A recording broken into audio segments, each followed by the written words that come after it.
Guys, good morning. Radha Reddy ఛానల్ని subscribe చేసుకోండి. ఈరోజు రెసిపీ వచ్చేసి బగార్ రైస్ అండి. ఆయిల్ వేసి కొంచెం ఆవాలు జీలకర్ర వేసి మిరియాలు లవంగం వేసానండి. అవి నూనెలో ఫ్రై అయిన తర్వాత సిమ్ము పెట్టి పచ్చిమిర్చి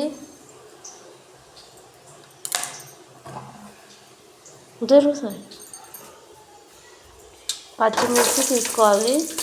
ఇవి కట్ చేసుకున్నానండి, సన్నగా కట్ చేసుకున్నాను. అవి నూనెలో ఫ్రై అయిన తర్వాత ఒక స్పూన్ తీసుకుంటున్నాను. ఇప్పుడు ఇవి నూనెలో బాగా ఫ్రై అవ్వాలండి.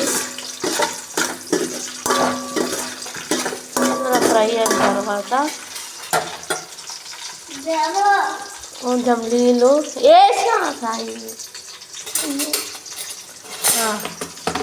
వేసిన తర్వాత వాటర్ వేసి బాయిల్ అవుతుంటే రైస్ కడిగేసి మనం 3 గ్లాసులకి 6 గ్లాసుల వాటర్ వేసేసి బాయిల్ అవుతుంటే రైస్ వేసేయాలి. దాని తర్వాత బగారా రైస్ అయిపోతుంది.